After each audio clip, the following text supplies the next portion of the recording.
¿Procedo, magistrado? Sí, adelante. Gracias, señoría. Señoría, como lo planteé, esta parte viene a recusar primero que todo en términos amistosos al magistrado señor Cosma, sí, de conformidad a lo dispuesto en el artículo 196, número 10, y subsidiariamente en el evento que el magistrado rechace esta recusación planteada en primero en términos amistosos, lo planteo de manera formal, por cuanto este magistrado integró la sala que el día 7 de agosto pasado conoció y resolvió una solicitud de revisión de la medida cautelar de prisión preventiva presentada por la defensa. En dicha oportunidad, el tribunal, si bien mantuvo la prisión preventiva, cambió la causal y estimó que la cautelar debía justificarse por la causal de asegurar la comparecencia en el juicio oral, eliminando la causal de peligro para la seguridad de la sociedad, lo que significó que la defensa solicitara el reemplazo de esta cautelar por una caución económica, lo que el tribunal accedió, fijando un monto de 20 millones de pesos, resolución que sería con posterioridad... Disculpe, defensor, con mi prevención de que fueran 10 millones. 5. Muy bien, señoría, con dicha prevención. 5, ¿o no? ¿Sí? Ya, pero por favor, Sí. independientemente de eso, de que se haya establecido un cambio de la cautelar, que tengo entendido que después la Corte Suprema Así lo fue, revocó. señoría. Estoy ¿Ya? terminando, señoría. Hágase cargo la causal que usted está alegando, pues. Muy bien. El artículo 196, número 10 del Código Orgánico de Tribunales señala como causal de recusación, esto es, de inhabilidad del magistrado para conocer de esta causa, el haber el juez manifestado de cualquier modo, su dictamen sobre la cuestión pendiente siempre que lo hubiere hecho con conocimiento de ella. Claramente, señoría, el haber resuelto y primero conocido la solicitud de revisión de medidas cautelares que implica en sí misma una revisión de los presupuestos materiales que la sostienen, implica el haber conocido los antecedentes de esta causa y el haber manifestado una resolución en cierta forma favorable a los intereses de la defensa en cuanto cambió la causal y accedió a una caución económica, da cuenta también de la emisión de una opinión valorativa de los antecedentes de facto y de derecho de esta causa, que a nuestro juicio, y con los debidos conocimientos de los antecedentes de la misma, que da cuenta que el magistrado ha emitido un dictamen sobre la cuestión pendiente y aquí reitero el enunciado normativo que plantea que es de cualquier modo. Y creo que esa Se quedó pegado. No le... parte... ¿Aló? ¿Me escucha, magistrado? Sí, ahora sí. Bien, entonces destaco, señoría, que la norma plantea que el magistrado haya emitido su dictamen de cualquier modo, y eso creo que aquí se produjo en la audiencia del día 7 de agosto del 2020, razón por la cual esta parte, reitero, plantea primero en términos amistosos la recusación. Pero perdón, antes de resolver, una consulta, ¿se pronunció sobre el fondo? Yo entiendo que sí, señoría, y que está dentro de la emisión de cualquier modo, porque la norma eso es lo que plantea, señala haber emitido la opinión de cualquier modo. Y entiendo, magistrado, que el haber reconocido y resuelto una solicitud de cautelares y haber cambiado la causal de la cautelar y también haber... No, si eso ya lo señaló. Lo que yo le estaba preguntando es si se había pronunciado sobre el fondo. Es decir, sí, sobre una decisión de absolución o condena. No, si evidentemente... de los antecedentes de fondo, de los medios de prueba que se van a rendir en el juicio, que es lo importante para resolver. Evidentemente, la decisión de absolución o condena, ningún magistrado de la República aún la ha emitido, por cuanto no estamos aún en esa etapa procesal. Sin embargo, quiero plantear que el supuesto normativo del Código Orgánico de Tribunales plantea que el magistrado en cuestión haya emitido su dictamen de cualquier modo. Y en ese sentido, magistrado, nosotros entendemos que aquí hubo un pronunciamiento del magistrado Cosma en relación a los hechos que se imputan al acusado, en relación a su eventual gravedad, y en esa línea entiendo, magistrado, que el juez, señor Cosma, está inhabilitado de conformidad a la causal que estoy planteando, esto es la del artículo número 10 del Código Orgánico del artículo Tribunales. 196 que ya señaló. Y ahora, quiero simplemente plantear que esta parte cumplió con la exigencia del artículo 118 del Código de Procedimiento Civil, que si bien tenemos nosotros una norma que regula esta incidencia en el artículo 76 del Código Procesal Penal, entendemos también que se aplican supletoriamente en todo lo que no esté resuelto en ellas por la revisión normativa del artículo 52 del Código Procesal Penal hacia el Código, al libro primero del Código de Procedimiento Civil, normas libro que contiene reglas sobre la materia que nos ocupa, cuál es la solicitud de inhabilidad a un juez, y el artículo 118 del Código de Procedimiento Civil exige a quien la plantea el depósito en la cuenta corriente del tribunal de una caución equivalente a 1/4 de unidad tributaria mensual, que hago presente que esta parte el día de ayer cumplió, tengo señoría el testimonio impreso del documento bancario que da cuenta que esta parte depositó la suma de 12.580 pesos, que equivale al 25% o cuarta parte de una unidad tributaria mensual conforme al valor que esta tuvo el día de ayer. Por lo cual hago presente haber cumplido, magistrado, con la obligación establecida también en esa norma, razón por la cual entonces solicito al tribunal primero, al magistrado en términos amistosos, y en segundo término de manera subsidiaria, ya de manera formal, al tribunal la inhabilidad de este magistrado. Eso es, magistrado. Muy bien. ¿Algo que señalar al Ministerio Público? Ya, Tiene disculpe, apagado el micrófono. No, ahora lo acabo de poner en forma correcta. A ver, su señoría, en cuanto a lo solicitado por el señor querellante, yo solamente quiero agregar que es dar por cierto lo ocurrido el día 7 de agosto del año 2020, en términos que ese día, a solicitud de la defensa, el defensor señor Lorenzo Morales, de revisión de prisión preventiva, se dispuso una caución, dando una caución de menor valor, resuelta por el magistrado señor Cosma. Y sobre el particular, el señor defensor, recuerdo muy bien que sí manifestó cuestiones de hecho, que forman parte de lo que será conocido en el juicio oral, ¿ya? Se refirió claramente a los hechos, se refirió claramente a la participación y se refirió claramente a las calificaciones jurídicas respecto de la participación y calificación jurídica que tenía esa participación respecto del imputado. Y por lo tanto, claramente no se trata esta integración de un tribunal, la integración del día de hoy en forma completa de un tribunal que desconoce de los hechos, por cuanto el señor magistrado Cosma sí tomó conocimiento en virtud de las alegaciones de la propia defensa. Y no hubo en general, magistrado, no, déjeme terminar solamente 10 segundos, magistrado. En general, cuando se realizan prisiones preventivas en los tribunales orales y cuando están satisfechos los presupuestos de las letras A y B, es el propio tribunal que limita a los intervinientes las alegaciones en cuanto a la letra C y a la necesidad de cautela. Sin embargo, en este caso, recuerdo que no hubo esa prevención y advertencia del señor defensor. Eso es lo que puedo agregar, su señoría, y dejar entregado a la resolución de vuestra señoría el planteamiento. Se estaba adhiriendo. Pero lo que le iba a decir, la referencia a los hechos y a la participación, ¿es lo mismo que se señala en el auto de apertura? O sea, sí, es lo mismo que se señala en el auto de apertura, más otras cuestiones de fondo que tienen que ver con la calificación que se hicieron presentes por parte del señor defensor. Ya. La parte de del Ministerio del Interior. Gracias, su señoría. Nosotros nos adherimos a la presentación realizada. Hoy nadie me quiere, pero bueno, yo lo tomo muy bien, no se preocupe.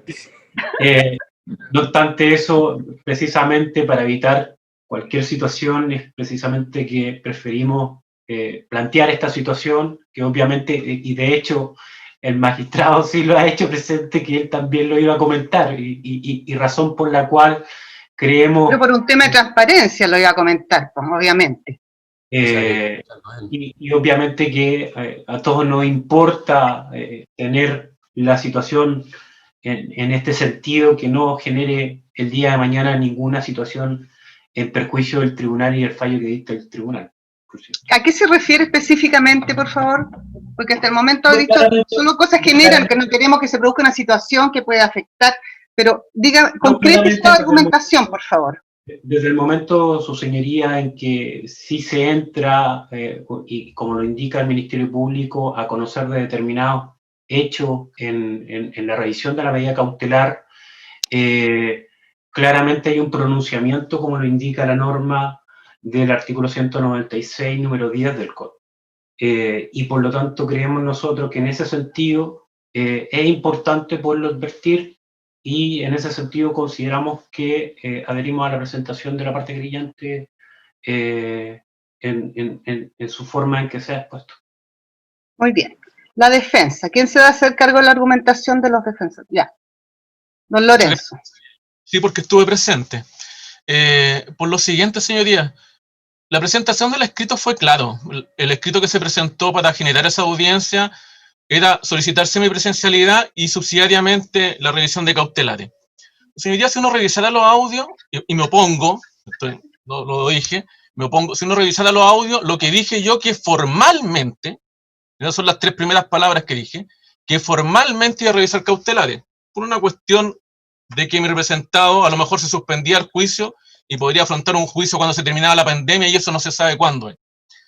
Formalmente, y se dijo formalmente, argumentando lo siguiente, y quiero que se rechace lo del querellante y la adhesión de los demás, porque falta materialidad con respecto al 196 número 10, porque se dijo que tiene irreprochable conducta anterior, lo que dice obviamente la autoapertura, porque se dice que cambió la calificación jurídica del Ministerio Público y que sigue con esa calificación jurídica la querellante, lo que dice la autoapertura, lo que dice una prognosis de pena, obviamente que también lo dice el autoapertura. Señoría, no son más de 3 minutos los que argumentó el defensor, porque lo dijo en términos formales.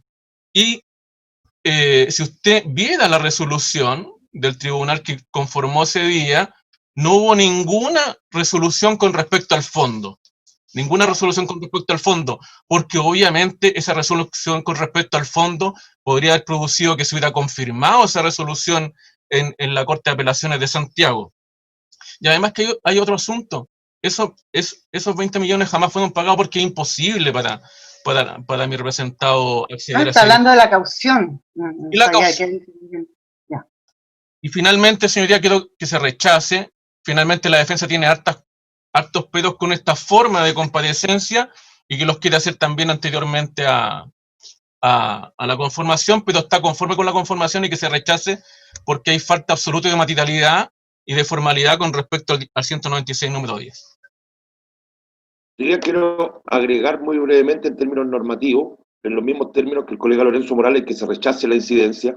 En primer lugar, esta defensa entiende que hay un problema de fundamento, hay un error del fundamento de la querellante, porque si pretende una recusación amistosa, en primer lugar debe remitirse a lo que dispone el artículo 124 del Código de Procedimiento Civil. Nada dijo a ese respecto. Derechamente el querellante invoca el 196 número 10, en cuyo caso lo que corresponde hacer, a propósito de la no regulación expresa, es que ante el superior jerárquico, vale decir, ante la Ilustrísima Corte de Apelaciones de Santiago, se interponga derechamente la recusación, lo que hasta aquí no ha ocurrido, ni siquiera ha sido anunciado por el querellante.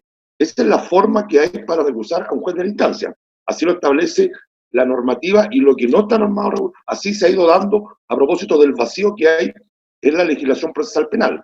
Correspondería en síntesis, entonces, que en términos normativos el fundamento fuese, si pretende la recusación amistosa, que se invoque el artículo 124 del CPC, lo que no se ha hecho y se funde en esos términos. Luego, si va a hacer uso del derecho a la recusación derechamente, en tanto incidente, lo que tiene que hacer, y no ha hecho tampoco, ni siquiera anunciado, es invocar esto a la Corte de Apelaciones de Santiago y presentar derechamente la recusación, lo que tampoco ocurrió. Razón por la cual también, además de lo que señala el colega Lorenzo Morales, de no concurrir la materialidad del fundamento fáctico, el 196 número 10, también hay un yerro de parte del querellante en lo que dice relación con el fundamento normativo para optar al éxito de su incidencia. Razón por la cual también, por estos mismos términos, solicitamos que sea rechazada esa incidencia.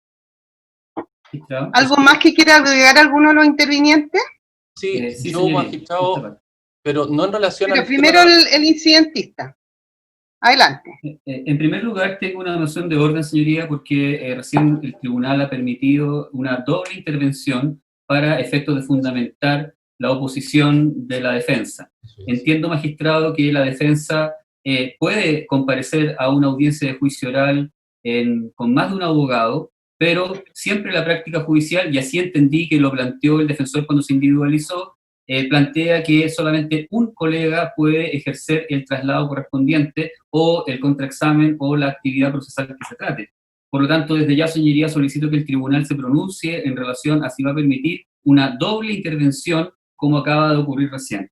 Dicho eso, quien está confundido es el colega Román, magistrado, por cuanto desconoce los términos expresos del artículo 76 del Código Procesal Penal, que señala claramente la forma y el momento procesal y ante quién debe presentarse la solicitud de inhabilidad. Aquí no hay que recurrir a la Corte de Apelaciones como él equivocadamente lo está planteando, sino que da cuenta de un total desconocimiento de la norma del artículo 76 que señala que esta petición debe hacerse en primer término 3 días después de la notificación de la resolución que fija fecha para el juicio oral, a menos que la causal se conozca con posterioridad a dicha oportunidad, como es este caso, dado que recién ahora estamos conociendo la integración del tribunal. Por lo tanto, sobre ese punto, ¿no se le notificó la integración previamente? No, magistrado. O sea, para usted fue una sorpresa encontrarse con estos 3 jueces hoy día. Así fue, magistrado, nosotros recién... Don Humberto, perdón, señoría. Don Humberto, ¿no se comunica la integración previamente a los intervinientes? Cuando se le envía la agenda, sí, tengo entendido que sí, magistrado. ¿La agenda no les llegó el viernes? No. ¿A ninguno de los intervinientes? El viernes estamos los 3 días. Y es una remisión, sí, es una resolución. Bueno, sí. Ya, quiero plantear, señoría... A mí, por ejemplo, disculpen, para tener claro el punto de los plazos, yo me enteré el viernes en la tarde por la agenda, que creo que todos nos enteramos de la misma manera. Sí, yo me enteré ahí también. Quiero plantear que la norma señala 2 momentos, uno de ellos 3 días siguientes a la notificación de la resolución que fija fecha para el juicio oral, o cuando el hecho se produce con posterioridad a dicha oportunidad, como es este caso, y si así ocurre, debe ser este el momento en el que se plantea la petición, cuál es el inicio de la audiencia de juicio oral. No corren los 3 días, sino que es al inicio del No se extienda más sobre ese punto. Magistrado, si me permite terminar, por favor. Escúcheme, por favor. No se extienda más sobre ese punto porque justamente el tribunal da a conocer la integración al inicio de la audiencia por si tienen incidencias respecto a la integración. Así que ese punto no es discutido para el tribunal. Muy bien, magistrado. Entonces, esta es la oportunidad y esta es precisamente la instancia a la cual se debe presentar la solicitud de inhabilidad. Y en relación al fondo, sí hay un asunto de fondo, porque la norma señala que el magistrado queda inhabilitado cuando ha emitido su dictamen respecto de la cuestión a resolver de cualquier manera. Señaló. Señoría, lo señaló si me permite, por favor, al plantear su incidente. Señoría, creo que me está impidiendo ejercer el derecho a fundamentar Perdón, usted ya tuvo la oportunidad de plantear su incidencia y ese argumento ya lo señaló en ese momento. Ahora está haciendo un derecho a réplica respecto a lo que señalaron los otros intervinientes. No puede argumentar nuevamente sobre lo mismo. El tribunal ya lo tiene presente. Señoría, entonces... Se refirió a los requisitos del número 10 del artículo 196, que estima procedente en el caso del juez Cosma. Muy bien, señoría. La defensa está planteando una falta de materialidad y eso no es efectivo por cuanto el magistrado conoció cuáles son los hechos que debe conocer y resolver esta misma jornada, y el magistrado también los valoró por cuanto estimó que conforme a ellos la causal vigente de la medida cautelar de prisión preventiva era distinta a la que se encontraba en ese minuto vigente. Él estuvo a favor de cambiarla y de acceder a la caución, como ya se dijo. De tal manera que nosotros estimamos, señoría, que sí existe materialidad, y en último término también, en las razones de debido proceso y el principio de imparcialidad que debe regir el actuar de un tribunal de la República, exige ser cuidadoso en esta materia, señoría, y estimamos que en particular cuando se están solicitando las penas estamos solicitando, como son Ya. las de presidio mayor en grado medio por esta parte y la de Como le presidio mayor en digo, grado mínimo, señor abogado, por el perdone que lo Ministerio interrumpe Público, nuevamente, pero usted se está excediendo en el tiempo. Usted ya hizo su argumentación para la incidencia. Esta es una réplica respecto a lo que señalaron los otros, que tiene que ser breve, porque si no, vamos a echar toda la mañana en esta incidencia. ¿Tiene algo más que agregar respecto a lo que señalaron los defensores o los entiendo, otros señoría, solo intervinientes? terminar con que el magistrado Cosma, en nuestro juicio, carece de la debida imparcialidad y eso afecta las garantías de Eso todos ya los lo dijo intervinientes. también. Por eso, Vamos a con eso termino. aclarar, señor querellante, en este punto concreto por los argumentos que usted ha dado. O sea, claro, porque Sí. si no, Le está cargando que yo él le puedo carece de... entender su argumento, pero no me achaque carecer de imparcialidad de manera genérica. Eso es lo que estoy planteando, señoría, y por eso la causal de inhabilidad. Las causales de inhabilidad Sí. precisamente protegen la imparcialidad del tribunal, y estoy alegando, señoría, en términos amistosos y en términos formales, Sí, la del eso ya número lo 10 del dijo al artículo inicio 196. también. Un Estoy diciendo que el subsidio magistrado por actuación de la carece de la debida imparcialidad. También lo señaló. Gracias. Señor fiscal, ¿algo que agregar? Solamente una cuestión de orden, magistrado. Me parece, cuando iba yo delante, solicité la palabra, era para efectos de un tema del orden de las alegaciones. Me parece, digamos, que lo que hubo en la réplica del señor defensor, hubo una doble posibilidad de réplica en términos que hubo actuaciones conjuntas del abogado señor Lorenzo Morales y del abogado señor Román.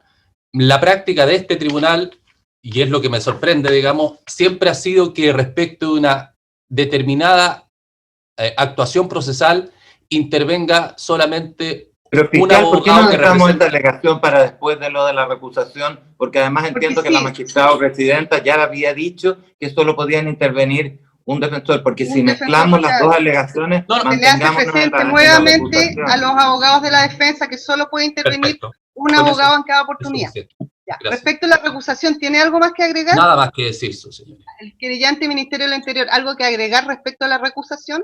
Señoría, creo que está todo hecho. La defensa, No, señor. Reiterar solamente el punto, señoría, que con respecto a la materialidad, ya, incluso si va a reiterar argumentos no es necesario porque el tribunal ya los tiene quiero presentes. puntualizar algo. Ya. El querellante acaba de decir que se pronunció con respecto a lo hecho y eso es imposible. O sea, con respecto a lo hecho no se pronunció el magistrado que trata de ser recusado. Eso solamente, señoría. Ya, muy bien. El tribunal se va a retirar a deliberar, por favor. Nos vamos a la misma sala, ya la dejó creada. A la ¿La dejó misma creada, sala. Humberto? A mí me la tienen que mandar de nuevo, Humberto, porque como Está enviado, salí... señor. Muchas gracias.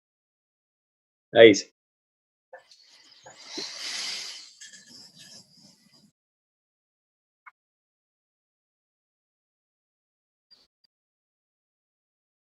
Don Humberto, una pregunta.